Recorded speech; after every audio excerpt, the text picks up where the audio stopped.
मान्यवर, अभी एक फैशन हो गया है, आम्बेडकर आम्बेडकर आम्बेडकर आम्बेडकर आम्बेडकर आम्बेडकर। इतना नाम अगर भगवान का लेते तो 7 जन्मों तक स्वर्ग मिल जाता। अच्छी बात है ना? सुनिए तो।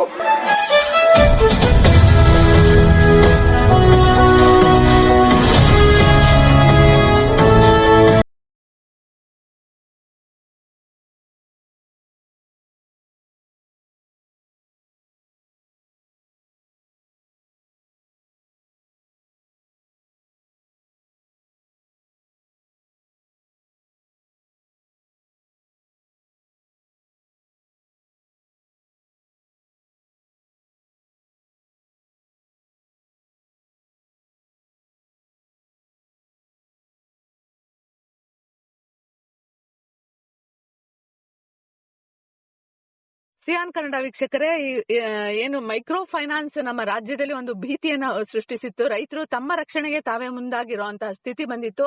ಈಗ ಸರ್ಕಾರ ಸುಗ್ರೀವಾಜ್ಞೆ ಮಾಡಿದೆ. ಸುಗ್ರೀವಾಜ್ಞೆ ಮಾಡಿದ ಮೇಲೆ ಧರ್ಮಸ್ಥಳ ಏನು ಗ್ರಾಮೀಣಾಭಿವೃದ್ಧಿ ಸಂಘದ ಮೇಲೆ ಮೊದಲ FIR ಆಗಿದೆ. ಈ ಕುರಿತಂತೆ ನಮ್ ಜೊತೆ ಈಗಾಗಲೇ ಇದ್ರ ಬಗ್ಗೆ ಸಂಪೂರ್ಣ ಮಾಹಿತಿಯನ್ನ ನಮ್ ಚಾನೆಲ್ ಜೊತೆ ಹಂಚಿಕೊಂಡಿರುವಂತಹ ಸಾಮಾಜಿಕ ಹೋರಾಟಗಾರರಾದ ಗಿರೀಶ್ ಮಟ್ಟಣ್ಣನವರು ನಮ್ ಜೊತೆ ಮಾತನಾಡ್ತಾರೆ. ಸರ್ ನಮಸ್ಕಾರ. ಸರ್ ಮೇಡಮ್ ನಮಸ್ತೆ.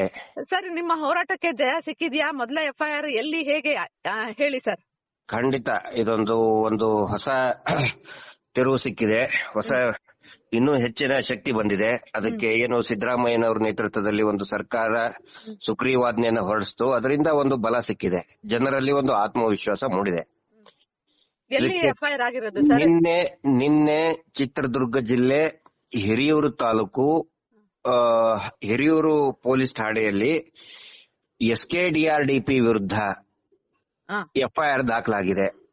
BNS ಪ್ರಕಾರ ಆ ನಂತರ ಹೊಸ ಕಾನೂನು ಏನು ಸುಗ್ರೀವಾಜ್ಞೆ ಬಂದಿದೆಯಲ್ಲ, ಆ prevention of coercion small finance and micro finance prevention of coercion ಸುಗ್ರೀವಾಜ್ಞೆ ಆರ್ಡಿನೆನ್ಸ್ ಪ್ರಕಾರ ಆ ಸೆಕ್ಷನ್ 12 ಅಡಿಯಲ್ಲಿ SKDRDP ಪರವಾಗಿ ಕೆಲಸ ಮಾಡ್ತಾ ಇದ್ದಂತಹ 4 ಜನ, ಅದರಲ್ಲಿ ಸೀನಪ್ಪ ಅಂತ ಒಬ್ಬ SKDRDP ಎಕ್ಸ್ಪಾನ್ಷನ್ ಮಾಡಿ ಸರ್.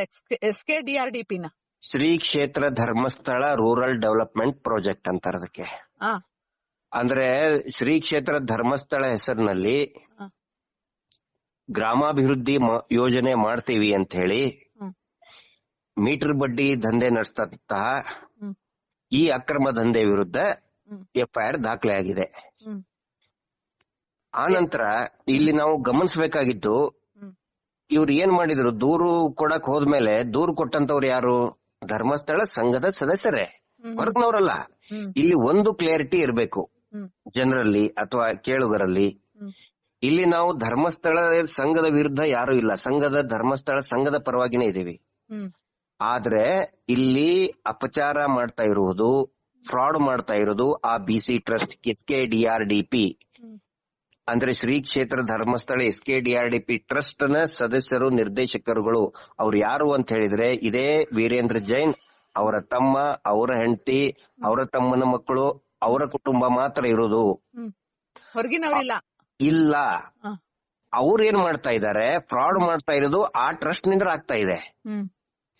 ಆದ್ರೆ ಯಾವಾಗ ದೂರುದಾರರು ಅವರದೇ ಸಂಘದ ಸದಸ್ಯರು ನಮಗೆ ಅನ್ಯಾಯ ಆಯ್ತು ಟ್ರಸ್ಟ್ ನಿಂತ ದೂರು ಕೊಡಕ್ ಹೋದಾಗ ಅವ್ರು ಏನ್ ಮಾಡ್ತಾ ಇದ್ದಾರೆ, ಈ ಪ್ರಭಾವಿಗಳು ವೀರೇಂದ್ರ ಜೈನ್ ಎಂಬ ರಾಜ್ಯಸಭಾ ಸದಸ್ಯರು, ಬಿಜೆಪಿ ಇಂತರ ರಾಜ್ಯಸಭಾ ಸದಸ್ಯರಾದಂತವ್ರು ಏನ್ ಮಾಡ್ತಾ ಇದ್ದಾರೆ, ಅವರ ಪ್ರಭಾವ ಬಳಸಿ ನಮ್ಮ ಮೇಲೆ FIR ಹಾಕಬೇಡಿ, ನೀವು ಹಾಕೋದಾದ್ರೆ ಸಂಘದ ಸದಸ್ಯರ ಮೇಲೆ ಹಾಕಿ ಅಂತ ಹೇಳ್ತಾ ಇದ್ದಾರೆ. ತಪ್ಪಲ್ಲ ಮೇಡಮ್? ಹಣ ಸಪ್ಲೈ ಮಾಡಿದೆ ಈ ಟ್ರಸ್ಟ್ ಇಂದ ತಾನೆ, ಸಂಘದ ಸದಸ್ಯರಿಗಿಂತ. ಎಸ್, ಎಕ್ಸಾಕ್ಟ್ಲಿ, ನಾವು ಅದನ್ನೇ ಕೇಳ್ತಾ ಇದೀವಿ. ನೋಡಿ, ಹಣ ನೀವು ಕೊಟ್ಟಿರೋದು ಪಾಪ ಸಂಘದ ಸದಸ್ಯರು, ಅವರೆಲ್ಲ ಧರ್ಮಸ್ಥಳ ದೇವಸ್ಥಾನದ ಭಕ್ತರು. ಅವರು ನಿಮ್ಮನ್ನು ನಂಬ್ಕೊಂಡು ಉಳಿತಾಯದ ಹಣ ಕೊಟ್ಟಿದ್ದಾರೆ. ಅವರು ನಿಮ್ಮನ್ನು ನಂಬ್ಕೊಂಡು ಹಂತಲ್ಲಿ ಕೆಲಸ ಮಾಡ್ತಾ ಇದ್ದಾರೆ. ಇಷ್ಟು ವರ್ಷ, 15, 20, 30 ವರ್ಷದಿಂದ, ಫ್ರಮ್ 1996 ಧರ್ಮಸ್ಥಳ ಸಂಘ ದೇವಸ್ಥಾನದ ಭಕ್ತರಾಗಿ ನಿಮ್ಮ ಮೇಲೆ ನಂಬ್ಕೊಂಡು ಇದು ಮಾಡಿದ್ದಾರೆ. ಆಮೇಲೆ ಅದನ್ನ ಉಪಯೋಗಿಸ್ಕೊಂಡೇ ನೀವು ದುಡ್ಡು ಮಾಡ್ಕೊಂಡಿದ್ದೀರಿ, ಮೀಟರ್ ಬಡ್ಡಿ ದಂಧೆ ಮಾಡಿದಿರಿ. ಅವರಿಗೆ ದುಡ್ಡು ಅಮೌಂಟ್ ಇವ್ರ ಹತ್ರನೇ, ಸದಸ್ಯರ ಹತ್ರನೇ ಉಳ್ಕೊಂಡಿದ್ರೆ ಇವ್ರನ್ನ ಇದು ಮಾಡಬಹುದಿತ್ತು. ಅದು ಹಣ ಹೋಗಿರೋದು ಅವ್ರ ಫ್ಯಾಮಿಲಿಗೆ. ಎಕ್ಸಾಕ್ಟ್ಲಿ. ಕರೆಕ್ಟ್ ಆಗಿ ನೀವು ಅರ್ಥ ಮಾಡ್ಕೊಂಡಿದ್ದೀರಿ. ಇದು ಏನ್ ಮಾಡ್ತಾ ಇದ್ದಾರೆ ನೋಡಿ, ದುಡ್ಡು ಇವರೇ ಜಗಳ ಆಡ್ಕೊಂಡು ವಸೂಲಿ ಮಾಡ್ಬೇಕು. ಸಂಘದ ಸದಸ್ಯರು ಒಬ್ಬರ ಮೇಲೆ ಒಬ್ಬರು ಜಗಳ ಮಾಡ್ಕೊಂಡು ನೀ ಕಟ್ಟು ಅಂತ ಹೇಳಿ ದುಡ್ಡು ಸಂಘದ ಅಕೌಂಟಿಗೆ ಹೋಗೇ ಇಲ್ಲ ಯಾವತ್ತಿಗೂ. ಅದನ್ನ ಏನ್ ಮಾಡ್ತಾರೆ, ಸೀದಾ SKDRDP ಗೆ ಹಾಕ್ಬಿಡ್ತಾರೆ ದುಡ್ಡು. ಅಂದ್ರೆ ಈ ಟ್ರಸ್ಟ್ ಈ ಕುಟುಂಬದ ಫ್ಯಾಮಿಲಿ ಟ್ರಸ್ಟಿಗೆ ಹೋಗ್ಬಿಡ್ತದೆ. ಟ್ರಸ್ಟ್ ವಿರುದ್ಧ ಕೇಸ್ ದಾಖಲಾಗಿದೆ, ಮೊದಲ ಕೇಸ್. ಎಸ್ ನಾನು ಹೇಳ್ತಾ ಇರೋದ್ರಲ್ಲಿ ಟ್ರಸ್ಟ್ ವಿರುದ್ಧ ಮೊದಲನೇ ಕೇಸ್ ದಾಖಲಾಗಿದೆ. ಅದರಲ್ಲಿ ಟ್ರಸ್ಟ್ ನ ಸದಸ್ಯರು, ಅಧ್ಯಕ್ಷರು ಅಂತ ಮೆನ್ಷನ್ ಆಗಿದೆ. ಆ ನಂತರ ಸೀನಪ್ಪ ಅಂತ. ಮೇಡಮ್ ದಯವಿಟ್ಟು ತಾವು ಕೂಡ ಮಹಿಳೆಯರ ಬಗ್ಗೆ ಸಾಕಷ್ಟು ತಮ್ಮ ಇದನ್ನ ನಾನು ಗಮನಿಸಿದ್ದೀನಿ. ಚಿಕ್ಕಬಳ್ಳಾಪುರದಲ್ಲಿ 4 ದಿನದ ಹಿಂದೆ ಅರ್ಪಿತಾ ಅಂತ ಇವರದೇ SKDRDP CSE ಅವರು, ತಾಲೂಕ್ ಲೆವೆಲ್ ಸಿಬ್ಬಂದಿ ಅವರು, ಮದುವೆಯಾಗಿ 2 ತಿಂಗಳಿಗೆ ಸುಸೈಡ್ ಮಾಡ್ಕೋತಾರೆ. ಅದ್ರ ಫೋಟೋ ತಮಗೆ ಹಾಕ್ತಾ ಇದ್ದೀನಿ. ಸುಸೈಡ್ ಕಾರಣ ಸರ್, ಇವರು ಕಿರುಕುಳ ಸೀನಪ್ಪ ಅನ್ನುವಂತ ಮತ್ತು ಅಲ್ಲಿಯ ಯೋಜನಾಧಿಕಾರಿಯ ಕಿರುಕುಳ ಹೋಗಿ ವಸೂಲಿ ಮಾಡಿ ಮೇಡಮ್. ಆ ನಂತರ ಇನ್ನೂ ಲೈಂಗಿಕ ಕಿರುಕುಳ ಸಿಕ್ಕಾಪಟ್ಟೆ ಇದೆ ಒಳಗಡೆ. ಅದ್ರ ಬಗ್ಗೆ ನಾವ್ ಇನ್ನೂ ಮಾತಾಡ್ತಾ ಇಲ್ಲ. ಅದು ಕೇಳಿಬಿಟ್ರೆ ನೀವು ಭಯಾನಕ ಅನ್ಸುತ್ತೆ. ಯಾರು ಚೆನ್ನಾಗಿರ್ತಾರೆ ಹೆಣ್ಮಕ್ಳು, ಯಾರು ಒಳ್ಳೆ ಫೋಟೋ ಕಳಿಸ್ತಾರೆ, ಇವ್ರ ಮೇಲಿನ ಯೋಜನಾದಿ ರೀಜನಲ್ ಡೈರೆಕ್ಟರ್ ಫೋಟೋ ಕಳಿಸ್ತಾರೆ, ಅವರು ಅವನ ಮುಂದೆ ಬರ್ಲೇಬೇಕು. ಆ ಹೆಣ್ಮಕ್ಳು ಬರ್ಲಿಲ್ಲ ಅಂದ್ರೆ ಕಿರುಕುಳ ಶುರು. ಎಷ್ಟೋ ಜನ ಪಾಪ ಹೆಣ್ಮಕ್ಳಿಗೆ ಈ ಬೆಂಗಳೂರು, ಚಿಕ್ಕಬಳ್ಳಾಪುರ, ಕೋಲಾರದಲ್ಲಿ ಕೆಲಸ ಮಾಡುವಂತವ್ರಿಗೆ ಇವ್ರು ಏನಾದ್ರು ಬರ್ಲಿಲ್ಲ ಅಂದ್ರೆ ಗುಲ್ಬರ್ಗ, ರಾಯಚೂರು ಅಲ್ಲಿ ವರ್ಗಾವಣೆ ಮಾಡಿದ್ದಾರೆ. ಇದು ಒಳಗಡೆ ಇರುವಂತಹ ಒಂದು ವಾತಾವರಣ. ಅಭಿವೃದ್ಧಿ ಮಾಡ್ತೀವಿ ಅಂತ ಹೇಳ್ತಾರಲ್ಲ, ಹೆಣ್ಮಕ್ಳನ್ನ ಸಬಲೀಕರಣ ಮಾಡ್ತೀವಿ ಅಂತ ಹೇಳ್ತಾರಲ್ಲ, ಒಳಗಡೆ ಶೋಷಣೆ. ಮೇಡಮ್ ನಾನ್ ಸುಳ್ಳು ಹೇಳ್ತಾ ಇಲ್ಲ, ಕೇಳಿ ನೋಡಿ ನೀವು. ಇದ್ರ ಬಗ್ಗೆ ಒಂದು ರಿಸರ್ಚ್ ಮಾಡಿ. ಇಲ್ಲಿ ಒಳಗಡೆ ಆಗ್ತಾ ಇರುವಂತ ಶೋಷಣೆ ಎಲ್ಲೂ ಕೂಡ ಇಲ್ಲ. ಈ ಸಂಸ್ಥೆಯಲ್ಲಿ ಹೆಣ್ಮಕ್ಳ ಮೇಲೆ ಆಗ್ತಾ ಇರುವಂತ ಶೋಷಣೆ ಎಲ್ಲೂ ಇಲ್ಲ. ರಾಜ್ಯದ ಮಹಿಳಾ ಆಯೋಗಕ್ಕೆ ಇನ್ನೂ ಇದೆಲ್ಲ ಗಮನಕ್ಕೆ ಬಂದಿಲ್ಲ. ಮೇಡಮ್ ಮಹಿಳಾ ಆಯೋಗದವ್ರು ಏನ್ ಮಾಡ್ತಾ ಇದ್ದಾರೆ ಹೇಳಿದೀವಿ ಅವ್ರಿಗೆ ಅನೇಕ ಬಾರಿ. ನಮ್ಮ ಅಕ್ಷರ ಮೀಡಿಯಾದವ್ರು ರಾಜು ಅವರು, ನಾವು ಕೂಡ ಬಹಳಷ್ಟು ಸಾರಿ ಹೇಳಿದೀವಿ. ಅಂದ್ರೆ ನಿಯೋಗ ಹೋಗಿದೆ, ಇವ್ರು ಏನ್ ಮಾಡ್ತಾರೆ, ಅವ್ರ ಹೆಸರು ತಗೋಬೇಡಿ ಅಂತ ಹೇಳ್ತಾರೆ. ಅಲ್ಲ ಮೇಡಮ್, ಈಗ ನಮ್ಗೆ ಒಂದು ಅರ್ಥ ಆಗ್ತಾ ಇಲ್ಲ ರಿಯಲಿ. ಅಲ್ಲ ರೀ, ಇಷ್ಟು ಹೌದಪ್ಪ, ಮೈಕ್ರೋ ಫೈನಾನ್ಸ್ ಗಳೆಲ್ಲ ಇರುತ್ತೆ, ಎಲ್ಲಾರ ಹೆಸರು ತಗೋತೀರಿ, ಇವ್ರ ಹೆಸರು ಯಾಕೆ ತಗೊಳ್ತಾ ಇಲ್ಲ ನೀವು? ಅಂದ್ರೆ ಅವರು ಎಲ್ಲ ಪ್ರಧಾನಿಯಿಂದ ಹಿಡಿದು ಇಲ್ಲಿ ಸಣ್ಣವ್ರ ತನಕನೂ ಅವ್ರು ಬೇಕಾಗಿರೋರು ಅಂತ ಹೇಳಿ. ಪ್ರಧಾನ ಮಂತ್ರಿ ಬರ್ತಾರೆ, ಫೈನಾನ್ಸ್ ಮಿನಿಸ್ಟರ್ ಬರ್ತಾರೆ, ಹಿಂಗಾಗಿ ಯಾರು ಅವ್ರ ಹೆಸರು ತಗೊಳ್ಳಲ್ಲ. ನಿನ್ನೆ ನೋಡಿ ಇದು ಕೇಸ್ ಯಾಕೆ ದಾಖಲಾಗಿದೆ ಹಿರಿಯೂರಿನಲ್ಲಿ ಅಂತ. ನಾನು ನಿಜವಾಗ್ಲೂ ಕೂಡ ಪೊಲೀಸರಿಗೂ ಕೂಡ ಧನ್ಯವಾದ ಹೇಳ್ತೇನೆ. ಆ ನಂತರ 11 ಜನ ಮಹಿಳೆಯರು ಕೇಸ್ ಕೊಟ್ಟಿದ್ದಾರೆ ಮೇಡಮ್. ಒಬ್ರಲ್ಲ ಇಬ್ರಲ್ಲ, 11 ಜನ ಮಹಿಳೆಯರು ಪೊಲೀಸ್ ಸ್ಟೇಷನ್ಗೆ ಹೋಗಿ 2 ದಿನ ಕಂಟಿನ್ಯೂಸ್ ಕೂತ್ಕೊಂಡಿದ್ದಾರೆ. ಕೇಸ್ ಆಗ್ಲೇಬೇಕು. ಯಾಕಂದ್ರೆ ಎಷ್ಟು ಹೊಲಸು ಬೈದಿದ್ದಾರೆ ಅಂತ ಹೇಳಿದ್ರೆ ಹೆಣ್ಮಕ್ಳಿಗೆ. ಅದರಲ್ಲಿ ಒಬ್ರು ಭೋವಿ ಸಮಾಜದ ಕೆಳವರ್ಗದ ಪಾಪ, ಅವರು ದುಡಿಯುವಂತ ಜನ, ಆ ಹೆಣ್ಮಗಳು ಇಷ್ಟು ಅಸಹ್ಯಾಗಿ ಕೆಟ್ಟದಾಗಿ ಬೈದಿದ್ದಾರೆ. ನಿಮ್ಗೆ ಕೇಳ್ಕೊಡುದು. ಆ ನಂತರ ನಾವು ಅಭಿವೃದ್ಧಿ ಮಾಡ್ತೇವೆ ಅನ್ನೋರು, ನಾನು ನಿಮ್ಗೆ ವಿಡಿಯೋ ಕಳಿಸ್ತೇನೆ, ದಯವಿಟ್ಟು ಅದನ್ನ ಈಗ ಕಳಿಸ್ತೇನೆ, ಎಲ್ಲ ಹಾಕಿ. ಗುಡಿಸಲಿನ ಮುಂದೆ ನಿಂತ್ಕೊಂಡು ಯಾವ ರೀತಿ ಬೈದಿದ್ದಾರೆ, ಯಾವ ರೀತಿ ಇವರು ರೌಡಿಸಂ ಮಾಡ್ತಾರೆ, ದಯವಿಟ್ಟು ಅದನ್ನ ನೋಡಿ. ಅದನ್ನೆಲ್ಲ ನೋಡಿ ರೊಚ್ಚಿಗೆದ್ದು ರೋಸಿ ಹೋಗಿ FIR ಕೊಟ್ಟಿದ್ದಾರೆ ಜನ, ಕಂಪ್ಲೇಂಟ್ ಕೊಟ್ಟಿದ್ದಾರೆ, FIR ಮಾಡಿಸಿದ್ದಾರೆ. ನಾವೆಲ್ಲ ಮಾಡ್ತಿದ್ದು. ಅಂದ್ರೆ ಜನರ ಇದನ್ನು ಮಿತಿ ಮೀರ್ತಾ ಇದೆ. ಆಕ್ರೋಶ ಏನಿದೆಯಲ್ಲ ಅದು ಮಿತಿ ಮೀರ್ತಾ ಇದೆ. ಆದ್ರೆ ಇಲ್ಲಿ ಪ್ರತಿ ಸರಿ ನೋಡಿ ನೀವು, ಮೊನ್ನೆ ತುಮಕೂರಿನಲ್ಲಿ ಆತ್ಮಹತ್ಯೆ ಆಯ್ತು. 5 ಜನರ ಹತ್ರ 5 ಮೈಕ್ರೋ ಫೈನಾನ್ಸ್. ಯಾವ ಮೈಕ್ರೋ ಫೈನಾನ್ಸ್ ಬೇಕಲ್ಲ? ಎಲ್ಲೂ ಕೂಡ ದೊಡ್ಡ ದೊಡ್ಡ ಟಿವಿ ಚಾನಲ್ ಹೇಳ್ತಾನೆ ಇಲ್ಲ. ಅಂದ್ರೆ ಬರೀ ಮೈಕ್ರೋ ಫೈನಾನ್ಸ್ ಅಂತ ಹೇಳಿ ಮೈಕ್ರೋ ಫೈನಾನ್ಸ್ ಅಂತ ಅವ್ರು ಹೇಳ್ತಾರೆ, ಇವ್ರು ನಮ್ ಮೈಕ್ರೋ ಫೈನಾನ್ಸ್ ನಾವಲ್ಲ ಅಂತ ಹೇಳ್ತಾರೆ.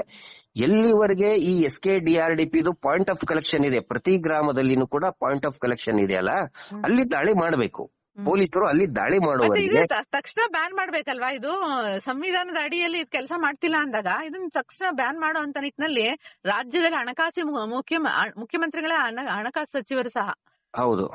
ಅವರು ಈ ನಿಟ್ಟಿನಲ್ಲಿ ಒಂದು ಶೀಘ್ರ ಕ್ರಮ ಈ ಬಜೆಟ್ ಅಲ್ಲಾದ್ರೂ ತಗೊಳ್ತಾರೆ ಅಂತ ನಿರೀಕ್ಷೆ ಮಾಡ್ತೀರಾ ನೀವು? ಖಂಡಿತ ನಮಗೇನೋ ನಿರೀಕ್ಷೆ ಇದೆ ಮೇಡಮ್. ಈಗ ವಿಧಾನಸೌಧದಲ್ಲಿ ಕುತ್ಕೊಂಡು ಚರ್ಚೆ ಆಗಿದ್ದು, ನಿರ್ಧಾರ ತಗೊಂಡಿದ್ದು, ಆದೇಶ ಹೊರಡಿಸಿದ್ದು, ಗ್ರಾಮ ಮಟ್ಟದಲ್ಲಿಯೂ ಅದನ್ನು ಜಾರಿ ಬರ್ಬೇಕಲ್ಲ. ಹೌದೌದು. ಈಗ ವಿಧಾನಸೌಧದಲ್ಲಿ ಹೌದು ಈಗ ನಮ್ಮ ರಾಜಕಾರಣಿಗಳು ಯಾವ್ದು ಕಲ್ತಿದ್ದಾರೆ ಅಂದ್ರೆ, ನಿಮ್ಮ ಎದುರಿಗೆ ಮಾಡಿಸ್ತೀವಿ ಅಂತ ಹೇಳ್ತಾರೆ, ಅಧಿಕಾರಿಗಳಿಗೆ ಇನ್ನೊಂದು ಹೇಳ್ಕೊಡ್ತಾರೆ. ಇದು 2 ತರ ಸಂವಿಧಾನ ಇಂಪ್ಲಿಮೆಂಟೇಷನ್ ಶುರು ಆಗ್ಬಿಟ್ಟಿದೆ ಈಗ. ಈಗ ನೋಡಿ, ಜಿ ಪರಮೇಶ್ವರ್ ಅವರು ಹೌದು ನಾವು ಮಾಡ್ತೀವಿ, ಅವ್ರ ಮೇಲೆ ಅರೆಸ್ಟ್ ಮಾಡ್ತೀವಿ, ಇದುವರೆಗೆ ಯಾರು ಮಾಡಿದ್ರು? ಅಂದ್ರೆ ನಿಮ್ ಎದುರಿಗೊಂದು ಹೇಳೋದು ಅಲ್ಲಿ ಅಧಿಕಾರಿಗಳಿಗೆ ಇನ್ನೊಂದು ಸೂಚನೆ ಕೊಡೋದು. ಹೌದು. ಅದಕ್ಕೆ ಈಗ ನೋಡಿ ನಿನ್ ಹರಸಾಹಸ ಆಯ್ತು. ಬಟ್ ಏನಂತಂದ್ರೆ ಪೊಲೀಸ್ ವರಿಷ್ಠಾಧಿಕಾರಿಗಳು ಒಳ್ಳೆ ನಿರ್ಧಾರ ತಗೊಂಡ್ರು, ಒಂದು ಒತ್ತಡ ಬಿಲ್ಡಪ್ ಆಯ್ತು, ಹಿಂಗಾಗಿ ಅವ್ರು ಒಳ್ಳೆ ಕೆಲಸ ಮಾಡಿದ್ರು. ಇಲ್ಲ ಅಂತ ಹೇಳಿದ್ರೆ ನೋಡಿ, ಇಲ್ಲಿ ಸಮಸ್ಯೆ ಆಗ್ತಾ ಇರೋದು ಧ್ವನಿ ಇಲ್ಲದವರಿಗೆ, ಅಸಹಾಯಕರಿಗೆ. ಅಸಹಾಯಕರನ್ನ ಯಾರು ಬೇಗ ಕೇಳೋದಿಲ್ಲ. ಜೋರಾಗಿ ಸ್ವಲ್ಪ ಧ್ವನಿ ಆದಾಗ ಏನೋ ಗಲಾಟೆ ಆಗತ್ತಪ್ಪ ಅನ್ನೋ ಹಂತಕ್ಕೆ ಬಂದಾಗ ಮಾತ್ರ FIR ಮಾಡ್ತಾರೆ. ರಾಣೆಬೆನ್ನೂರಿನಲ್ಲಿ ಸುಸೈಡ್ ಆಯ್ತು, ಅವರು ಪಾಪ ಲಂಬಾಣಿ ಸಮುದಾಯದವರು, ಎಲ್ಲರೂ ಕೂಡ ನೋಡಿ ಈ ಶೋಷಿತ ವರ್ಗದವರೇ. ಆ ಇದರಲ್ಲಿ ಪಾಪ ಅವನು ತ್ಯಾವರಪ್ಪ ಅಂತ ಪೊಲೀಸ್ ಸ್ಟೇಷನ್ಗೆ 112ಗೆ ಫೋನ್ ಮಾಡ್ತಾನೆ ಸುಸೈಡ್ ಮಾಡಿದ ತಕ್ಷಣ ಸುಸೈಡ್ ಮಾಡ್ಕೊತಾನೆ. ಅವನು 112 ಮಾಡಿದ್ದು 112 ನಲ್ಲಿ ಯೂಶಲಿ ರೆಕಾರ್ಡ್ ಆಗಿರ್ತದೆ.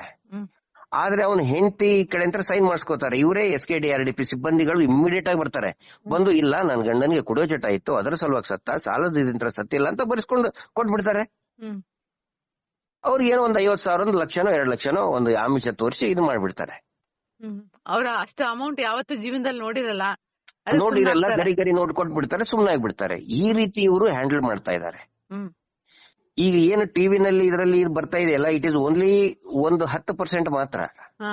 ಇನ್ನು ಒಳಗಡೆ ಸುಮಾರು ನಡೀತಾ ಇದೆ. ಅದಕ್ಕೆ ಆತ್ಮಹತ್ಯೆಗಳು ನಿಲ್ತಾ ಇಲ್ಲ. ಅಂತರ ಇನ್ನೊಂದು ಗಮನಿಸಬೇಕಾದಂತದ್ದು, ಇವ್ರು ಹೇಳ್ತಾರಲ್ಲ 5 ಫೈನಾನ್ಸ್ ನಲ್ಲಿ ಮಾಡಿದ್ರು, 10 ಫೈನಾನ್ಸ್ ನಲ್ಲಿ ಸಾಲ ಮಾಡಿದ್ರು. ಯಾಕೆ ಫಸ್ಟ್ ತಗೊಳ್ಳೋದೇ ಇವರು ಧರ್ಮಸ್ಥಳ SKDRDP ಇಂದ. ಅದ್ರ ಕಾಟ ತಡಿಲಾರದೆ ಇನ್ನೊಂದು ಮೈಕ್ರೋ ಫೈನಾನ್ಸ್ ಹೋಗ್ತಾ ಇದಾರೆ ಇವರು. ಅಂದ್ರೆ ಅವರು ಅಷ್ಟು ಹೀರ್ತಾರಲ್ಲ, ಅವಾಗ ಬೇರೆಯವ್ರಿಗೆ ಹೋಗುವಂತ ಅಗತ್ಯ ಬೀಳುತ್ತೆ. ಹೌದು. ಇಲ್ಲಿ ಪ್ರತಿ ಸೋಮವಾರನೋ ಅಥವಾ ಪ್ರತಿ ಶುಕ್ರವಾರನೋ ಒಂದು ಫಿಕ್ಸ್ ಮಾಡಿರ್ತಾರಲ್ಲ ವಾರದ ದಿನದಲ್ಲಿ, ಅವ್ರಿಗೆ ಕೊಡಕ್ ಆಗ್ಲಿಲ್ಲ ಅಂದ್ಮೇಲೆ ಇವ್ರ ಮನೆಗೆ ಬಂದು ತೋಳುಗಳ ತರ ಮುಕ್ಕಿ ಬಿಡ್ತಾರೆ. ಅದನ್ನ ಫೈನಾನ್ಸ್ ಕೊಡೋರಿಗೆ ಅವರು ತೀರ್ಸೋ ಕೆಪಾಸಿಟಿ ಇದೆಯಾ? ಒಂದು ವಾರದಲ್ಲಿ ಅಷ್ಟು ಹಣ ಅಲ್ಲಿ ಅವ್ರ ಅರ್ನ್ ಮಾಡಕ್ ಸಾಧ್ಯ ಇದೆಯಾ? ಈ ಎಲ್ಲಾ ವಿಚಾರಗಳನ್ನ ನೋಡಿ ಕೊಡ್ಬೇಕು ಅಂತ ಇಲ್ವಾ? ಏನು ಇಲ್ಲ. ಆಕ್ಚುಲಿ ರೂಲ್ಸ್ ಇರೋದು ಹಂಗೆ, ಬ್ಯಾಂಕಿಂಗ್ ನಿಯಮಗಳು, RBI ರೂಲ್ಸ್ ಇರೋದು ಅವ್ರ ಕೆಪಾಸಿಟಿ ಮೇಲೆ, ಉಳಿತಾಯ ಹಣ ಎಷ್ಟಿರ್ತದೆ ಅದ್ರ ಮೇಲೆ ಅವ್ರು ಇದನ್ ಮಾಡ್ಬೇಕು. ನಾನ್ ನಿಮ್ಗೊಂದು ವಿಡಿಯೋ ಕಳಿಸ್ತೇನೆ, ಅದು ಗುಡಿಸ್ಲಾದ್ರೂ ನೋಡಿ ನೀವು. ಅದನ್ನ ನೋಡಿ ಅವರಿಗೆ 3 ಲಕ್ಷ ಕೊಡುವಂತ ಕೆಪಾಸಿಟಿ ಇದೆಯಾ ಅದನ್ನ ನೀವೇ ನೋಡ್ಬಿಡಿ. ಜನರೇ ತೀರ್ಮಾನ ಮಾಡ್ಲಿ, ಅದನ್ನ ವಿಶ್ಲೇಷಣೆ ಮಾಡ್ಲಿ. ಏನು ಇಲ್ದವ್ರಿಗೆ ಹೋಗಿ 3 ಲಕ್ಷ ಕೊಡ್ತಾರೆ, ಆಮೇಲೆ ಗುಡಿಸಲ್ ಮುಂದೆ ಹೋಗಿ ನಿಂತ್ಕೊಂಡು ಜಗಳಾಡ್ತಾರೆ. ಹಿಂಗಾಗಿ ಆತ್ಮಹತ್ಯೆಗೆ, ಸಾವಿಗೆ ಶರಣಾಗ್ತಾ ಇದ್ದಾರೆ. ಇದರಿಂದ ಇನ್ನೊಂದು ಸಣ್ಣ ಪುಟ್ಟ ಜಮೀನ್ ಇರುತ್ತೆ ಅವ್ರ ಹತ್ರ, 30 ಕುಂಟೆನೋ 40 ಕುಂಟೆನೋ, ಅದನ್ನೇನಾದ್ರೂ ಇವ್ರು ಒತ್ತೆ ಇಡಿಸ್ಕೊಂಡಿರ್ತಾರ ಧರ್ಮಸ್ಥಳದವರು? ಇಡ್ಸ್ಕೊಂಡಿರ್ತಾರಲ್ಲ, ಇಡ್ಸ್ಕೊಂಡಿದ್ದಿದೆ ನಮ್ಮ ಹತ್ರ ದಾಖಲೆ ತರಿಸ್ತೇನೆ, ನಿಮ್ಗೆ ಕೊಡ್ತೇನೆ ಬೆಳ್ತಂಗಡಿಯಲ್ಲಿ. ಅಂದ್ರೆ ಇವರು ಭೂ ಮಾಲೀಕರಾಗಕ್ಕೂ ಹೊರಟ್ಬಿಟ್ಟಿದ್ದಾರೆ, ಇಡೀ ರಾಜ್ಯದ ಆಸ್ತಿಯನ್ನು ಕಬಳಿಸಕ್ಕೆ. ಮೇಡಮ್, ಬೆಳ್ತಂಗಡಿಯಲ್ಲಿ ಅದು ಎಂತ ಜಮೀನ್ ತಗೊಂಡಿದ್ದಾರೆ ಗೊತ್ತಾ? ಬರ್ಸ್ಕೊಂಡಿದ್ದಾರೆ 94C ಅಂದ್ರೆ ಅವರು ಅಕ್ರಮ ಇದ್ದಿದ್ದು ಸಕ್ರಮ ಮಾಡ್ಕೊಂಡಿದ್ದು. ಅಂದ್ರೆ ಬಡವರು ಇರ್ತಾರಲ್ಲ ಅವರಿಗೆ ಸರ್ಕಾರ ಬರುತ್ತಲ್ಲ, ಆ ಲ್ಯಾಂಡ್ ಅನ್ನ ಬರ್ಸ್ಕೊಂಡಿದ್ದಾರೆ. ಅದು ಕೂಡ ನಿಮ್ ಬೆಳ್ತಂಗಡಿಯಲ್ಲಿ ಆಗಿದೆ ಅಂತದ್ದು. ಸುಮಾರು ಕಡೆ ಮನೆಯನ್ನ ಒತ್ತುವರಿ ಅಡ ಇಟ್ಕೊಂಡಿದ್ದಾರೆ, ಸುಮಾರು ಕಡೆ ಆಗಿದೆ. ಅಂದ್ರೆ ಇವ್ರ ಅಕ್ರಮಗಳಿಗೆ ಕೊನೆ ಇಲ್ದಂಗ ಆಗಿತ್ತು. ನಿಮ್ಮಂತವ್ರು ಇವಾಗ ಹೋರಾಟಕ್ಕೆ ಇಳಿದಿದ್ದೀರಾ, 1% 1 ಪಾಯಿಂಟ್ ಅಷ್ಟು ನಿಮ್ಗೆ ಇವಾಗ ಸಕ್ಸಸ್ ಸಿಕ್ಕಿದೆ. ಇನ್ನು ಮುಂದಿನ ಈಗ ನಿಮ್ಗೆ ಅದೇ ರೀತಿ ಇವಾಗ ಅವರು ಪ್ರಭಾವಿಗಳು ಇದ್ದಾರೆ, ಅಡೆತಡೆಗಳು ಮಾಡ್ತಾರೆ. ಆದ್ರಿಂದ ನೀವು ಕಾನೂನಾತ್ಮಕವಾಗಿ ಯಾವ ರೀತಿ ನೀವು ಹೋರಾಟ ನಡೆಸಬೇಕಂತಿದ್ದೀರಾ ಸರ್ ಮುಂದೆ? ಮೇಡಮ್, ಇಲ್ಲಿಗ ಆಗಬೇಕಾಗಿರೋದು ತುರ್ತಾಗಿ ಜನರು ಪೊಲೀಸ್ ಠಾಣೆಗೆ ಹೋಗ್ಬೇಕು. ಹೆದರೋದು ಬೇಡ. ಪೊಲೀಸ್ ಠಾಣೆ ಅಂದ್ಕೊಳ್ಳಿ, ಹೆದರ್ದ ತಕ್ಷಣ ಇನ್ನು ಹೆದರ್ಸ್ತಾರೆ. ಅದರ ಬದಲು ಗಟ್ಟಿಯಾಗಿ ಕುತ್ಕೊಳ್ಳಿ ಪೊಲೀಸ್ ಸ್ಟೇಷನ್ ಅಲ್ಲಿ. ನಾನು ಕೇಳ್ತಾ ಇರೋದು, ನಿಮಗೆ ಸಾವು ಬೇಕಾ ಅಥವಾ ಪೊಲೀಸ್ ಸ್ಟೇಷನ್ ಗೆ ಹೋಗೋದು ಸರಳನ? ಯಾವ್ದು ಸರಳ? ಯಾಕೆ ಸಾವಿಗೆ ಶರಣಾಗ್ತೀರಿ? ಹೋಗಿ ಕುತ್ಕೊಳ್ಳಿ. ನೀವೇನ್ ಅಪರಾಧ ಮಾಡಿಲ್ಲ. ಸಾಲ ತಗೊಂಡ ತಕ್ಷಣ ಅವ್ರೇನ್ ಅಪರಾಧ ಅಲ್ಲ. ದೊಡ್ಡ ದೊಡ್ಡ ಇಂಡಸ್ಟ್ರಿಯಲಿಸ್ಟ್ ಸಾಲ ತಗೊಂಡು ಬ್ಯಾಂಕಿಗೆ ಮುಂಡ ಮುಚ್ಚಿ ದೇಶ ಬಿಟ್ಟು ಓಡಿ ಹೋಗಿ ಕುತ್ಕೊಂಡಿದ್ದಾರೆ. ವಿಜಯ್ ಮಲ್ಯನ್ ಅಂತವ್ರು, ಅವ್ರಿಗೆ ಅವಮಾನ ಆಗಿಲ್ಲ. ಆಮೇಲೆ ಅಂತವ್ರು ಸಾಲ ಮನ್ನಾ ಮಾಡ್ತಾರೆ. ಅಂತ ಬ್ಯಾಂಕಿನವ್ರದ್ದು ಇದು ಮೊನ್ನೆ ತಾನೇ ಒಂದು ರಿಯಲ್ ಎಸ್ಟೇಟ್ ನೊಂದು ಇದನ್ನ ಬ್ಯಾಂಕ್ ಎಲ್ಲ ದಿವಾಳಿ ಎದ್ದೋಯ್ತು.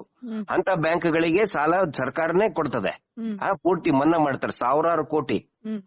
ಅವ್ರಿಗೆ ಮರ್ಯಾದೆ ಅವಮಾನ ಇಲ್ಲಂತ ಆರಾಮಾಗಿ ವಿದೇಶದಲ್ಲಿ ಹೋಗಿ ತಿಳ್ಕೊಂಡಿದ್ದಾರೆ. ಪಾಪ ದುಡಿಯುವ ವರ್ಗದವ್ರು ನೀವು ಯಾಕೆ ಅವಮಾನ ಆಗಿ ಆತ್ಮಹತ್ಯೆ ಮಾಡ್ಕೊಳ್ತೀರಾ? ಅದ್ರ ಬದಲು ಹೋಗಿ ಪೊಲೀಸ್ ಸ್ಟೇಷನ್ ಅಲ್ಲಿ ಕುತ್ಕೊಳ್ಳಿ. ಪೊಲೀಸರು ಕೆಲವೊಂದು ಪೊಲೀಸ್ ಸ್ಟೇಷನ್ ಹೆದರ್ಸ್ತಾ ಇದಾರೆ. ಹೆದರ್ಸಿದ್ರು ಹೆದರ್ಬೇಡಿ, ಕುತ್ಕೊಳ್ಳಿ. ನೀವು ಗಟ್ಟಿಯಾಗಿ ಬೇಕಾದ್ರೆ ಒಂದು ದಿಂಬು ಚಾದರು ಹಾಸಿಗೆ ತಗೊಂಡು ಹೋಗಿ ಅಲ್ಲೇ ಮಾಡ್ಕೊಳ್ಳಿ ಪೊಲೀಸ್ ಸ್ಟೇಷನ್ ಅಲ್ಲಿ. ಎಫ್ಐಆರ್ ಆಗುವವರೆಗೆ ಪೊಲೀಸ್ ಸ್ಟೇಷನ್ ಇಂದ ಹೊರಗಡೆ ಬರ್ಬೇರಿ. ಯಾಕಂದ್ರೆ FIR ಆಗ್ಲೇಬೇಕು ಅಂತ ಸ್ವತಃ ಈ ರಾಜ್ಯದ ಕಾನೂನು ಹೇಳಿದೆ. ಇದಲ್ಲದೆ ಸರ್ಕಾರ ಹೇಳಿದೆ ಸರಿ, ಆದ್ರೆ ಆಯಾ ಜಿಲ್ಲಾ ಮಟ್ಟದಲ್ಲಿ ಸ್ಥಳೀಯ ಕಾರ್ಯಕರ್ತರು ಇರ್ತಾರೆ, ಅವ್ರ ಪಕ್ಷದವರು ಅಥವಾ ಸರ್ಕಾರದ ಸಿಬ್ಬಂದಿ ಇರ್ತಾರೆ, ಅವರು ಇವ್ರಿಗೆಲ್ಲ ಸಪೋರ್ಟ್ ಮಾಡ್ತಾ ಇದಾರ ಅಥವಾ ಸಪ್ರೆಸ್ ಮಾಡ್ತಿದಾರ? ನಿಮ್ಗೆ ಏನ್ ಗಮನಕ್ಕೆ ಬಂದಿದೆ? ಮ್ಯಾಕ್ಸಿಮಮ್ ಇದರಲ್ಲಿ ಯಾವುದೇ ರಾಜಕೀಯ ಕಾರ್ಯಕರ್ತರು ಆಕ್ಟಿವ್ ಆಗಿ ನೊಂದಂತವ್ರ ಪರವಾಗಿ ಬರ್ತಾ ಇಲ್ಲ ನಮ್ಮ ನೋಡ್ದಂಗೆ. ಆದ್ರೆ ರೈತ ಸಂಘದವರು ಬರ್ತಾ ಇದ್ದಾರೆ. ಕೆಲವೊಂದು ಕಡೆ ಈಗ ದಲಿತ ಸಂಘರ್ಷ ಸಮಿತಿಯವರು ತುಂಬಾ ಚೆನ್ನಾಗಿ ಆಕ್ಟಿವ್ ಆಗಿ ನೊಂದಂತವ್ರ ಪರವಾಗಿ ಬರ್ತಾ ಇದ್ದಾರೆ. ಮಾದಿಗ ದಂಡೋರ ಸಮಿತಿ, ಆಮೇಲೆ ರಕ್ಷಣಾ ವೇದಿಕೆಯವರು ಕೆಲವೊಂದ್ ಕಡೆ ಚಾಮರಾಜನಗರದಲ್ಲಿ ತುಂಬಾ ಅವರು ಆಕ್ಟಿವ್ ಆಗಿ ಕೆಲಸ ಮಾಡ್ತಾ ಇದ್ದಾರೆ. ರೈತ ಸಂಘದವರು ಮಾತ್ರ ಎಲ್ಲಾ ಕಡೆನೂ ಕೂಡ ನೊಂದಂತವ್ರ ಪರವಾಗಿದ್ದಾರೆ. ಯಾಕಂದ್ರೆ ರೈತರಿಗೆ ತುಂಬಾ ತೊಂದರೆ ಆಗಿದೆ ಇದರಿಂದ. ಈಗ ಒಂದು ಜಿಲ್ಲಾ ಮಟ್ಟದಲ್ಲಿ ಜಿಲ್ಲಾ ಉಸ್ತುವಾರಿ ಸಚಿವರು ಇರ್ತಾರೆ, ಅವರೇನೋ ತುರ್ತು ಸಭೆಗಳನ್ನ ಮಾಡೋದು ಅಥವಾ ಜನ ಸ್ನೇಹಿ ಸಭೆಗಳನ್ನ ಮಾಡ್ತಾರಲ್ಲ, ಅದನ್ನ ಅಥವಾ MLAಗಳಿರ್ತಾರೆ, ಇವ್ರು ಯಾರಾದ್ರೂ ಕನ್ಸರ್ನ್ ಇದೆಯಾ ಇಲ್ವಾ? ಇವ್ರು ಯಾರು ಇದಕ್ಕೆ ಸಂಬಂಧಿಸಿದ ಇಲ್ಲದಂಗ ಇದ್ದಾರಾ? ಸರಿ, ನಿಮ್ ಗಮನಕ್ಕೆ ಏನ್ ಬಂದಿದೆ? ಕನ್ಸರ್ನ್ ಒಂದೇ ಅಲ್ಲ, ಅದರ ಅಪೋಸಿಟ್ ಇದ್ದಾರೆ. ಬೇಳೂರು ಗೋಪಾಲ್ ಕೃಷ್ಣ ಅನ್ನುವಂತ ಒಬ್ಬ ಶಾಸಕರು, ಸಾಗರದ ಶಾಸಕರು ಧರ್ಮಸ್ಥಳದ ವಿರುದ್ಧ ಯಾರೋ ಅಪಪ್ರಚಾರ ಮಾಡ್ತಾ ಇದ್ದಾರೆ, ಅದು ತುಂಬಾ ಅಭಿವೃದ್ಧಿ ಮಾಡ್ತಾ ಇದೆ ಅಂತೇಳಿ ನಿನ್ನೆ ಒಂದು ಫಂಕ್ಷನ್ ನಲ್ಲಿ ಹೋಗಿ ಹೇಳಿಕೆ ಕೊಟ್ಟಿದ್ದಾರೆ. ಅಂದ್ರೆ ಅವ್ರದೇ ಕಾರ್ಯಾಗಾರ ಧರ್ಮಸ್ಥಳದವ್ರಿಗೆ ಏನ್ ಮಾಡ್ತಾ ಇದ್ದಾರೆ, SKDRDP ದವರು ಎಲ್ಲಾ ಕಡೆನೂ ಕೂಡ ಒಂದೊಂದು ಅವ್ರದೇ ಪಟಾಲ, ಅವ್ರದೇ ಚೇಲಾಗಳನ್ನ ಕರೆದು ಒಂದೊಂದು ಮೀಟಿಂಗ್ ಮಾಡೋದು. ಆ ಮೀಟಿಂಗ್ ಗಳಿಗೆ MLAಗಳನ್ನ ಬುಟ್ಟಿಗೆ ಹಾಕೊಂಡ್ಬಿಟ್ಟಿದ್ದಾರೆ ಈಗ. Yes, fund, political fund, election fund ಕೊಡೋದು ಇವರೇ ಅಲ್ವಾ? ಇಲೆಕ್ಷನ್ ಟೈಮಿಗೆ ಇಲೆಕ್ಷನ್ ಹಾರ್ಡ್ ಕ್ಯಾಶ್ ಕೊಡೋದು ಇವರೇ ಅಲ್ವಾ ಅವ್ರಿಗೆ? ಅಂದ್ರೆ ನಮ್ ಜನಕ್ಕೆ, ನಾವು ಈಗ ವಿದ್ಯಾವಂತರಿಗೆ ಅವ್ರನ್ನ ಪ್ರಶ್ನೆ ಮಾಡ್ಬೇಕು ಅಂತ ಗೊತ್ತಿದೆ MLAಗೆ. ನಮ್ಮ ಸಾಮಾನ್ಯ ಜನ ಅವ್ರಿಗೆ ನೀವ್ ಇರೋದೇ ನಮ್ ಕೆಲಸ ಮಾಡಕ್ಕೆ, ನೀವು ನಮ್ಮ ಸೇವಕರು ಅಂತ ಹೇಳೋ ಕಾಲ ಬರುತ್ತೆ ಅನ್ಸುತ್ತಾ ನಿಮ್ಗೆ? ಅದು ನೋಡಿ, ಜನಜಾಗೃತಿ ಆದಾಗ ಮಾತ್ರ ಅದು ಬರ್ತದೆ. ಬೇಳೂರು ಗೋಪಾಲ್ ಕೃಷ್ಣ ಅವ್ರಿಗೆ ಅಷ್ಟು ಅರ್ಥ ಆಗಲ್ವಾ? ಅವ್ರು ನಮ್ಮ ಹಳೆ ಸ್ನೇಹಿತರು. ಆದ್ರೆ ಇಂತ ಪರಿಸ್ಥಿತಿ, ಸಂದಿಗ್ಧ ಪರಿಸ್ಥಿತಿಯಲ್ಲಿ ನೊಂದಂತವ್ರ ಪರವಾಗಿ ನಿಂತ್ಕೊಳ್ಳೋದು ಬದಲು ಕೊಂದಂತವ್ರ ಪರವಾಗಿ ನಿಂತ್ಕೊಳ್ತಾ ಇದ್ದಾರೆ. ಜನಪ್ರತಿನಿಧಿಗಳು ಯಾವತ್ತಿಗೂ ಕೂಡ ನನ್ನಂತವರ ಪರವಾಗಿರ್ಬೇಕು, ಕೊಂದವರ ಪರವಾಗಿ ಇರಬಾರದು. ಬೇಳೂರು ಗೋಪಾಲಕೃಷ್ಣ ಹೋಗಿ ಇವ್ರೇನ್ ಮಾಡ್ತಾ ಇದ್ದಾರೆ, ಅವ್ರದೇ ಆದಂತ ಒಂದು ಕಾರ್ಯಕ್ರಮಗಳು ಮಾಡ್ತಾ ಇದ್ದಾರೆ. ನೋಡಿ, ಪರಮ ಪೂಜ್ಯರು ಎಂತ ಕಾರ್ಯಕ್ರಮ, ಎಂತ ಅಭಿವೃದ್ಧಿ ಮಾಡ್ಬಿಟ್ರು ಅಂತ ವಿರುದ್ಧ ಇದೇ ರೈತ ಸಂಘಟನೆಗಳು ಸೇರಿ ಯಾಕೆ ಅವ್ರಿಗೆ ಒಂದು ಬಾಯ್ಕಾಟ್ ಪ್ರೋಗ್ರಾಮ್ ಮಾಡಬಾರ್ದು ಇದ್ರ ಜೊತೆಗೆ? ಅದು ಇನ್ನು ಬಳಕ ಆಗತ್ತೆ ಮೇಡಮ್, ಆಗಬೇಕು. ನಾವು ಎಲ್ಲಾ ರೈತ ಸಂಘದ ಮುಖಂಡರ ಜೊತೆಗೆ ನಾವು ಮಾತಾಡ್ತಾ ಇದೀವಿ. ದುರಾದೃಷ್ಟವಶಾತ್ ನಮ್ ಕುರುಬೂರು ಶಾಂತಕುಮಾರ್ ಅವರು ನಾವು ಮಾತಾಡಿದ್ವಿ. ಆದ್ರೆ ಅವರು ಪಂಜಾಬ್ ಅಲ್ಲಿ ಹರಿಯಾಣಕ್ಕೆ ಹೋದಾಗ ಅವ್ರದ್ದು ಕಾರ್ ಆಕ್ಸಿಡೆಂಟ್ ಆಗಿ ಸ್ವಲ್ಪ ಗಂಭೀರ ಗಾಯ ಆಗಿದೆ ಅಂತ ತಿಳಿದು ಬಂತು. ಆದಷ್ಟು ಬೇಗ ಅವರು ಗುಣಮುಖರಾಗ್ಲಿ. ಬಟ್ ಇಲ್ಲಿರುವಂತ ಎಲ್ಲಾ ಯುವ ರೈತರು, ಈಗ ನಿನ್ನೆ ಹನೂರಲ್ಲಿ ಕೂಡ ನೋಡಿದೆ ಎಷ್ಟು ಚೆನ್ನಾಗಿ ಪ್ರತಿಭಟನೆ ಮಾಡಿದ್ರು. ಹನೂರಲ್ಲಿ ಈ ಕರೆಂಟ್ ಕಟ್ ಮಾಡ್ಕೊಂಡು ಹೋಗಿದ್ರು ಅವ್ರ ವಿರುದ್ಧ. ಈಗ ಜಾಗೃತಿ ಆಗಬೇಕು ಮೇಡಮ್, ಅದೇ ಒಂದು ಪ್ರಯತ್ನದಲ್ಲಿ ನಾವು ನಿಟ್ಟಿದ್ದೀವಿ. ಮತ್ತೆ ತಮ್ಮಂತವರ ಎಲ್ಲರ ಸಹಕಾರನೂ ಕೂಡ ನಮ್ಗೆ ಇರಬೇಕಾಗುತ್ತೆ. ಸರ್, ನಾವು ಒಂದು ವಿಷಾದದಿಂದ ಪ್ರಶ್ನೆ ಕೇಳ್ತೀನಿ. ಈಗ ನೀವು ವ್ಯವಸ್ಥೆಯಲ್ಲಿ ಒಂದ್ ಬಾರಿ ಸರ್ಕಾರಿ ಕೆಲಸದಲ್ಲಿದ್ರಿ. ಈಗ ಸರ್ಕಾರ ಆಯ್ಕೆ ಮಾಡೋದು ನಮಗ್ ಬೇಕಾಗಿರೋದನ್ನ ಇವರು ಒದಗಿಸ್ಕೊಡ್ಬೇಕು ಅಂತ ಪ್ರತಿಯೊಂದಕ್ಕೂ ಪ್ರತಿಭಟನೆ ಮಾಡಿದ್ರೆ ಸರ್ಕಾರ ವೈಫಲ್ಯ ಅನ್ಸಲ್ವಾ ನಿಮ್ಗೆ? ಖಂಡಿತ ವೈಫಲ್ಯನೇ. ನೋಡಿ, ಈ ಮಹಾತ್ಮ ಗಾಂಧೀಜಿ ಹೇಳಿದ್ದಂತ ಸ್ವರಾಜ್ಯ ನಮ್ದು, ಗ್ರಾಮ ಸ್ವರಾಜ್ಯ, ಇವೆಲ್ಲ ಬರೀ ಭಾಷಣಕ್ಕಿಷ್ಟೇ, ಬರೀ ಭಾಷಣಕ್ಕಿಷ್ಟೇನೆ. ಯೋಜನೆಗಳು ಅವು ಇವು ಇಲೆಕ್ಷನ್ ಟೈಮ್ ಬಂದಾಗ ಮಾತ್ರ ಮಾತಾಡ್ತಾರೆ. ಆಕ್ಚುಲಿ ಈಗ ಮಾತಾಡ್ಬೇಕು ಜನರ ಸಂಕಷ್ಟದಲ್ಲಿದ್ದಾಗ. ಆದ್ರೆ ಏನಾಗ್ತಾ ಇದೆ ಇಲ್ಲಿ, ಒಂದು ಅಬ್ಸರ್ವ್ ಮಾಡ್ಬೇಕಾಗಿರೋದು ನಾವು, ಈ ಮೀಡಿಯಾ ಇದೆಯಲ್ಲ, ಇವತ್ತು ಕಾರ್ಪೊರೇಟ್ ವರ್ಲ್ಡ್ ನಮ್ಮನ್ನ ರೂಲ್ ಮಾಡ್ತಾ ಇದೆ.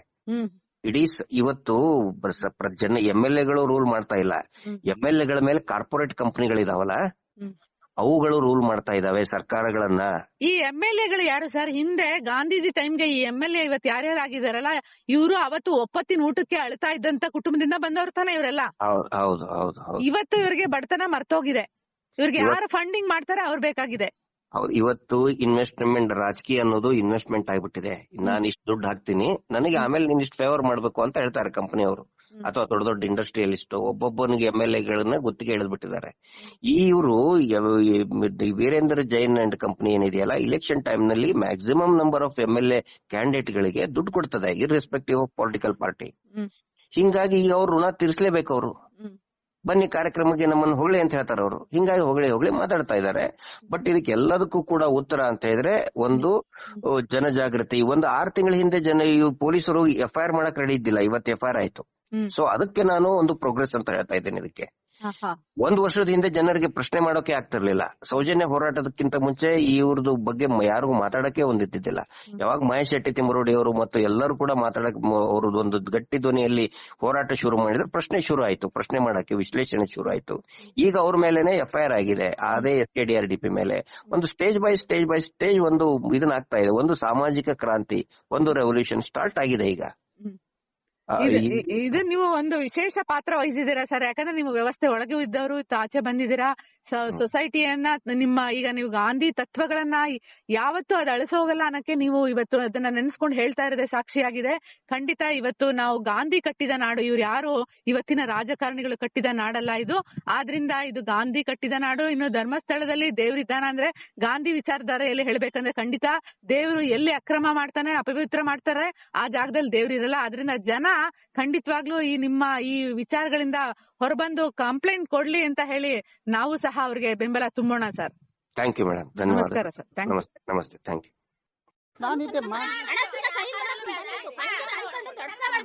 ಇವಾಗ ಯಾರು ಬಂದ್ರು? ಇವಾಗೆಲ್ಲ ಕಲೆಕ್ಟರ್ ಎಲ್ಲ ಬರ್ಲಿ, ಅವರು ನಾವು ಅವ್ರನ್ನ ಕೇಳ್ತೀವಿ.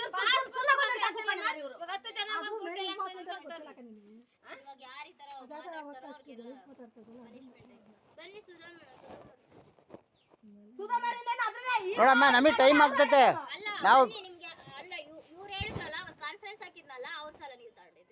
ನಾವ್ಯಾಕೆ ಅವ್ರ ಸಲ ತಗೊಳ್ಳೋಣ? ನಾವ್ ಹೇಳಿಲ್ಲ ಕಟ್ಬೇಡ್ರಿ ಅಂತ. ಕಾನ್ಫರೆನ್ಸ್ ಕಾಲಾಗೆ ನಾನು ಅವ್ರ ವಿಷಯ ಮಾತಾಡಿಲ್ಲ, ನನ್ನ ವಿಷಯ ಮಾತ್ರ ನಾನು ಮಾತಾಡೋದು.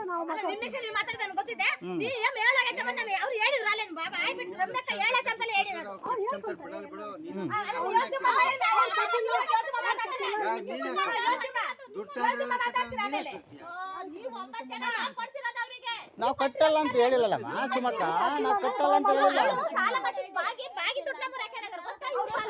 ಸುಮಕ್ಕ. ನಾವು ಯಾವುದೇ ಕಾರಣಕ್ಕೂ ಸಾಲ ಕಟ್ಟಲ್ಲ ಅಂತ ನಾವು ಖಂಡಿತ ಹೇಳಲ್ಲ. ಇದನ್ನ ನೀವು ಸ್ಪಷ್ಟ ಅರ್ಥ ಮಾಡ್ಕೊಳ್ರಿ. ನಾವು ಸಾಲ ಯಾವುದೇ ಕಾರಣಕ್ಕೂ ಕಟ್ಟಲ್ಲ. ಸಾಲನೇ, ₹1 ಆಗಲಿ, ₹1 ನಮ್ಗೆ ಅವ್ರದ್ದು ಬೇಡ. ನಾನು ಕ್ಲಿಯರ್ ಮಾಡ್ತೀನಿ. ನಾವು ಕೇಳಿ ದಾಖಲಾತಿ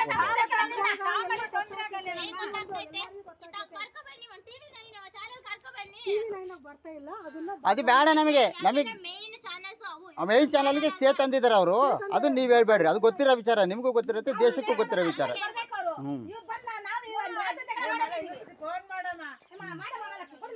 ಮೇಡಮ್ ಹತ್ರನೂ ಮಾತಾಡಿದ್ದೀನಿ, ನಾನು ಎಲ್ಲರ ಹತ್ರನೂ ಮಾತಾಡಿದ್ದೀನಿ. ನೀವು ಇವಾಗ ಮಾತಾಡ್ತಿದ್ದೀರಾ, ನಾನೀಗ 6 ತಿಂಗಳಿಂದ ಮಾತಾಡ್ತಿದ್ದೀನಿ ಅವ್ರ ಹತ್ರ. ನೀವು ಇವಾಗ ಮಾತಾಡ್ತಿದ್ದೀರಾ, 6 ತಿಂಗಳ ಹತ್ರನೂ ಮಾತಾಡ್ತಾ ಇದ್ದೀನಿ. ಆಫೀಸ್ಗೂ ಹೋಗಿದ್ದೀನಿ ನಾನು.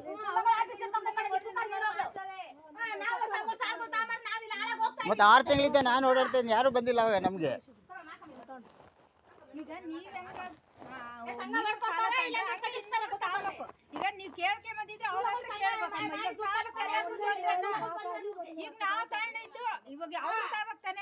ಅವಾಗ ಅದಕ್ಕೆ ಅಭ್ಯಂತರ ಇಲ್ಲಮ್ಮ, ನಾವು ಅದಕ್ಕೆ ಅಭ್ಯಂತರ ಮಾಡಲ್ಲ. ಅದು ಕೊಡ್ಲಮ್ಮ ನಮ್ಮ ಪಾಸ್ಬುಕ್, ಅದು ಅವ್ರಿಗೇನು ಬ್ಯಾಂಕ್ ಇದೆ ಕೊಟ್ಟಿರೋದು, ಅದು ಕೊಡ್ಲಿ. ಅದು ಬರಲ್ಲ.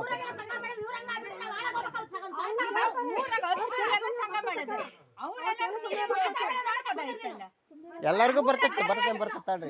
ಹತ್ರಕ್ಕೆ ಬಂದೈತೆ ಯಾರು ಇಷ್ಟ ತಾಳಮ್ಮ, ನಾವು ಕೇಳ್ತಾರೆ, ಅದು ಬರ್ತೈತೆ.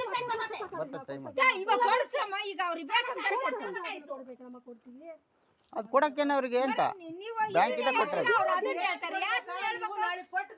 ನಾಳೆ ಕೊಡ್ರಮ್ಮ, ನಾಳೆ ಕೊಡ್ರಮ್ಮ.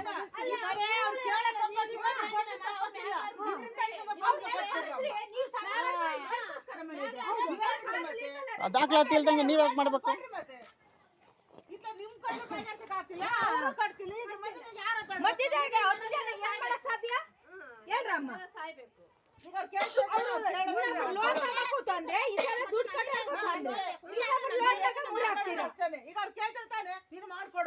ಮಾಡ್ಕೊಡು, ಆಮೇಲೆ ಮಾತಾಡ್ರಿ.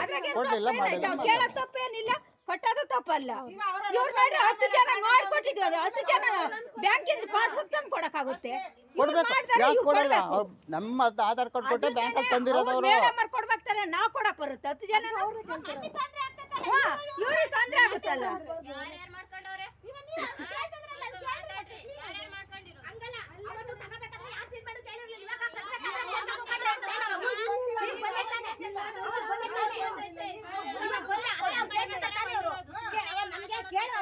ನಾವೆಲ್ಲ ಕೇಳಿ ಅಯ್ಯಮ್ಮ ನಬಳಿ ಹೇಳ್ತಿಲ್ಲ, ನನಗೆ ಸಾಲ ಕಟ್ಟಿ ಸಾಲ ಕೊಡಿಸ್ಲಿ, ಅದನ್ನೇ ನಾವು ಹೇಳ್ತಿರೋದು. ನೋಡಮ್ಮ, ಅದು ಬಂದ್ರೆ ಎಲ್ಲರಿಗೂ ಒಳ್ಳೇದು, ನಿನಗೂ ಒಳ್ಳೇದು, ನನಗೂ ಒಳ್ಳೇದು, 10 ಜನಕ್ಕೂ ಒಳ್ಳೇದು. ನಿಮಗೋಸ್ಕರ ನಾನು ಓದಾಡ್ತಿರೋದು, ಖಂಡಿತ ನಿಮಗೋಸ್ಕರ. ನಾವು 10 ಜನಕ್ಕೂ ಒಳ್ಳೇದಾಗುತ್ತೆ. ಮತ್ತೆ ಅದು ತಗೊಳ್ರಿ,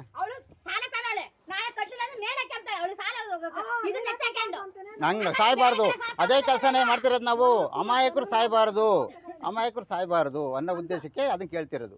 ಅದರಿಂದ ಗೌರ್ಮೆಂಟ್ ಇದ್ದ ಬರೋವೆಲ್ಲ ಬರ್ತದ ತಾಯಿ, ಯಾಕೆ ಸುಮ್ಮನೆ ಇದು ಮಾಡ್ತಿದ್ದೀರಾ? ಗೌರ್ಮೆಂಟ್ ಇದ್ದ ಪ್ರತಿ ವರ್ಷ 5% ದುಡ್ಡು ಬರ್ತೈತೆ,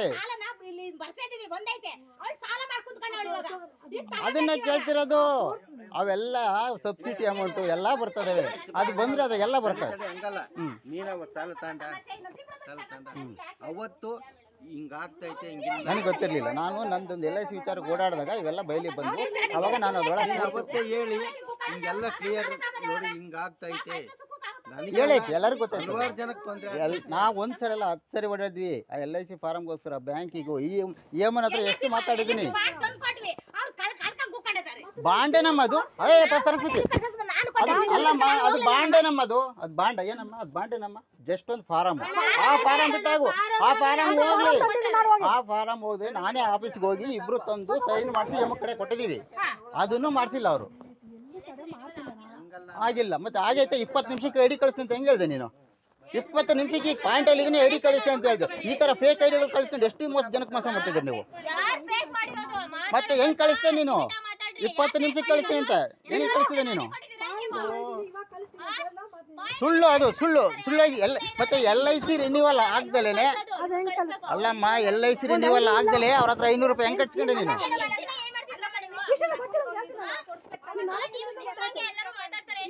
ಮಾತಾಡ್ಲಿ ಬಿಡು, ಜನಗಳಿಗೆ ಬುದ್ಧಿ ಬಂದ್ಮೇಲೆ ಮಾತಾಡೋದು. ದೊಡ್ಡರಾಗಿದ್ವಿ ಎಲ್ಲರೂ.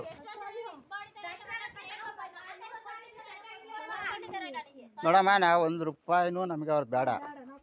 ನಮಗೆ ಬೇಕಾಗಿರೋದೇನು ಬ್ಯಾಂಕ್ ಪಾಸ್ ಪುಸ್ತಕ, ಬ್ಯಾಂಕ್ ಸ್ಟೇಟ್ಮೆಂಟ್ ಕೊಟ್ಬಿಡ್ರಿ, ನಾನು ನಾಳೆ ಕ್ಲಿಯರ್ ಮಾಡ್ತೀವಿ. ನಾವು ಯಾವುದಕ್ಕೂ ತಂಟೆ ತಕರಾರು ಮಾಡೋರಲ್ಲ. ನಾವು ಇನ್ನೊಂದು ಅರ್ಧ ಗಂಟೆ ಕಾಯ್ತೀವಿ. ನಮ್ಮ ಅದ್ರ ಮೇಲೆ ಇರೋಕೆ ಯಾಕಂದ್ರೆ ಮಕ್ಕಳು ಮರಿ ಬಿಟ್ಟು ಬಂದೀವಿ, ಇಬ್ಬರೇ ಮಕ್ಕಳು ಬಿಟ್ಟು ಬಂದಿರೋದ್ರಿಂದ. ಮತ್ತೆ ನಾವೇನಕ್ಕೆ ಇಲ್ಲಿವರೆಗೂ ಕಾದಿನ, ಈಗ ಇಷ್ಟೊತ್ತಿಗೆ ಇರ್ತಿರಲಿಲ್ಲ, ಆದ್ರೂ ಬಂದಿರೋದು. ಮತ್ತೆ ಆಯ್ತು ಅವ್ರು ಬಂದಾಗ ಬರೋಣ. ಆಮೇಲೆ ಈ ಟೈಮಿಗೆ ಬರೋಂಗೂ ಇಲ್ಲ ಅವರು, ಈ ಟೈಮಿಗೆ ಬರೋಂಗಿಲ್ಲ. ಏನೇ ಇರಲಿ ಬ್ಯಾಂಕಿಂಗ್ ಟೈಮ್ನಾಗೆ ಬರಬೇಕು, ಆದರೂ ವೆಯ್ಟ್ ಮಾಡ್ತೇವೆ. ನಿಮಗೆ ಗೊತ್ತಿಲ್ಲ ಅದು, ಅವಾಗ ಗೊತ್ತಿರಲಿಲ್ಲ, ಇವಾಗ ಗೊತ್ತಿತ್ತು. ಈಗ ಗೊತ್ತಿತ್ತು, ಅವಾಗ ಗೊತ್ತಿಲ್ಲಮ್ಮ, ಈಗ ಗೊತ್ತಾಗೈತೆ. ದೊಡ್ಡರು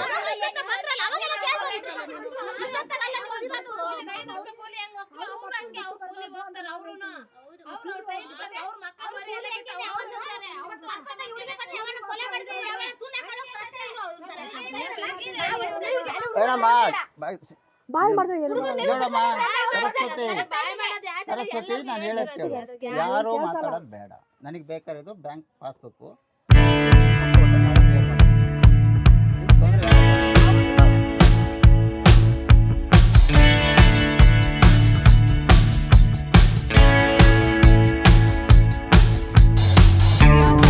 ನೋಡ್ತಾ ಇರಿ, ಸಬ್ಸ್ಕ್ರೈಬ್ ಆಗಿ, ಲೈಕ್ ಮಾಡಿ, ಶೇರ್ ಮಾಡಿ. ಮುಕ್ತ ಪತ್ರಿಕೋದ್ಯಮವನ್ನು